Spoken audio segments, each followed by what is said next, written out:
When did you first discover that the government had actually secret advanced technology? We use the term advanced technologies to cover up the fact that some advanced technologies are not of this world. But it actually starts back at the Second World War. Both in the European theater and in the Pacific theater, pilots were seeing what we called Foo Fighters.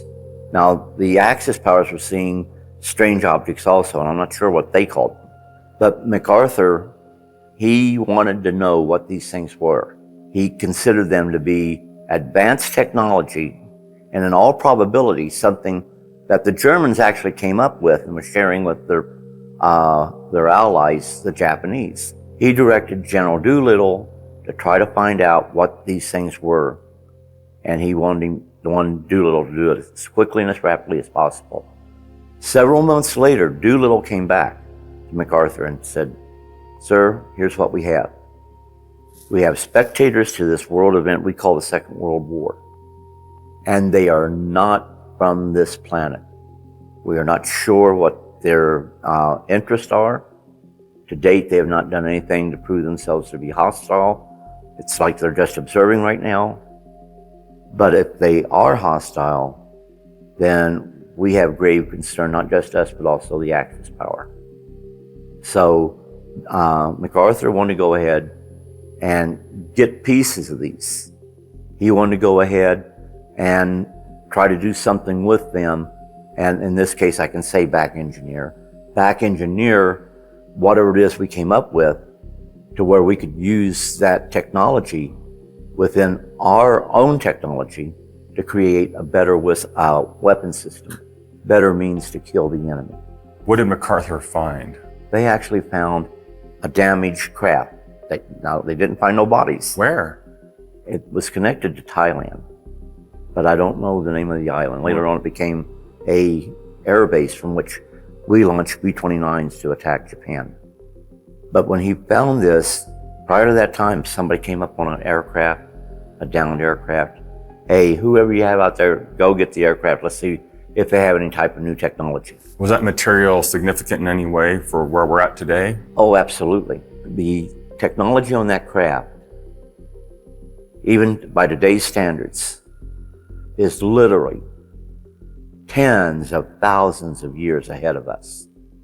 We are still researching the material there because it's not something, when it comes to getting this type of technology, that you go and a couple of days later, okay, we have some answers. Who did he turn that over to?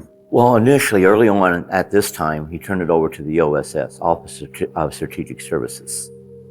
And what they did with it at the time, I'm not sure. After the Second World War, the CIA came into being, and the CIA had under them what is known as the Office of Scientific Intelligence. Now, they started to look into these aerial phenomena that's taking place. They concluded that these objects were real, under intelligent control, and probably originate somewheres out in our own solar system, Mars or Venus, as these were the only two planets at that time we recognized as being capable of supporting life as we know it. So that's where they would think. They had no comprehension that they could be coming from other solar systems within our own galaxy or even other galaxies.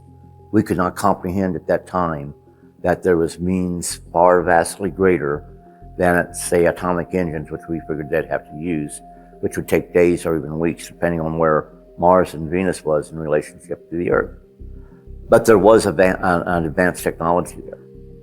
We wanted to get that technology, develop it to where we had a working prototype of something, and then to avoid suspicion that, hey, something's going on, they're getting technology, it shouldn't exist.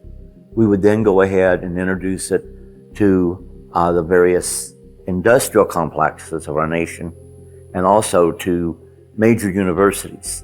And we'd say, okay, this is what we worked out in our R&D and working with certain things, to make for better defenses in the future of the United States. So with that happening, they would go ahead and say, okay, see what you can come up with. Well, now it became a situation where private industry was coming up with the technology. Then, of course, the military would then borrow off that technology to make a better weapon. So what technologies are we like specifically talking about when we're talking about advanced back engineered technologies? Well, let's look at the NRO, which still holds a whole lot of secrets. Yes. And the reason I want to hit them up is one big factor. The NRO, the National Reconnaissance Organization, would remain unknown to the world all the way until 1992. Congress didn't even know of its existence until that time. In 1992, a closed-door session of Congress was saying, you know, people are accusing the Department of Defense of keeping information from Congress that Congress should know about. You've been on a lot of retrieval sites. You also had acquired some really amazing samples. What did you bring today to show us? Well, today, the one thing that I brought, which I was, after a little more than 5 years, I was ending my military career. I was stationed at Fort Gordon, Georgia, and they said they had a crash of an unknown aircraft. We went out to the area where that crash took place, and we even took some of the people who were learning to be military police officers, because that's actually where I worked with DEB, Department of Basic Law Enforcement Training. On this field, there were strange rocks, and we knew they were metal rocks, and we're wondering, okay, how did all this get there? They gave us burlap sacks to go out and pick up all this metal. But they had something about like 50, 60 people in a line, walking, picking up these pieces. As I went out, I thought, you know what? After, this is probably my last time I'm going to have anything to do with anything like this. The laugh is on me, of course. But with this being the case, I wanted to have something that later on I could show my family. That, they're not going to be laughing at me about what happened. So I went ahead and looking around, trying to make sure no one's looking. Now, remember, we're together. Right. Well, I went ahead and I fell back on purpose. And everyone was moving ahead. Of course, everyone's doing their job, trying to make sure they didn't miss no piece. I didn't miss this piece. I picked it up very quietly, put it in my boot. I wanted to make sure I had something. And this piece right here, it's heavy. You can tell it's been exposed to a lot of heat. I know from some people who I have contact with and I'm friends with, some of the testing they did on it, that there is some unique properties to it. Mm-hmm.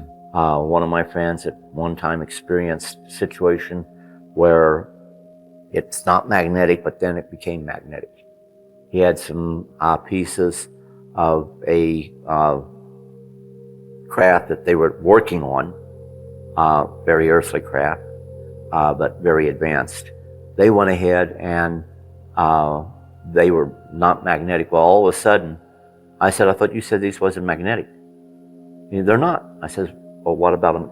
And of course, we had those pieces together. So this was magnetic sometimes, and sometimes it wasn't? Sometimes it's magnetic, sometimes it's not. That takes a made lot those of... pieces magnetic. It would also change the polarity of a magnet. And that requires a tremendous amount of energy to do that. So the red is north, and this is just a regular compass. We're going to now put the specimen next to the compass to see if it moves it or affects it. It surely does. North is the red part, so we're going off north now. So that should go back to north. But when we bring this up, it seems to have definitely the power to change the compass. So now we know there's definitely some magnetic energy in here. But there have been times that I have been around where it was just me and this object, and all of a sudden I felt that I was being watched. And I mean, I couldn't shake that at all. There is, after holding this just for a few minutes now, I know it's going to sound a little weird, but I can feel it like vibrating. Oh, yes. Did this happen to you before? Oh, yes. This guy's is vibrating right now. Sarge, what do you mean you thought you were being watched by this? I felt like I was no longer alone in the room. I felt like there was someone else or something that had an interest and focus on me. And like, you feel like somebody's breathing down your neck. I went ahead, I looked around, no one's in there. But I could not shake the belief that there was somebody else in there. At times I even got up, it was so strong that I went looking to see if there was somebody trying to maybe fool me or something, jump out and say boo. I went looking for the person. But I found out something interesting. The further I got away from that object there, the less I had that feeling. Sarge, are you saying there's sentience in this material? I really don't know, but I'll put it this way. Maybe the Native Americans of this country knew a whole lot more than we knew. In short, the Native Americans, for the most part, believe that everything has a spirit. Mm-hmm. And from time to time, the spirit of these inanimate objects interact with us. So maybe they knew what they were talking about. And we are just too sophisticated that we cannot accept that. I believe that everything is interconnected. Living, organic, non-organic, we're all interconnected.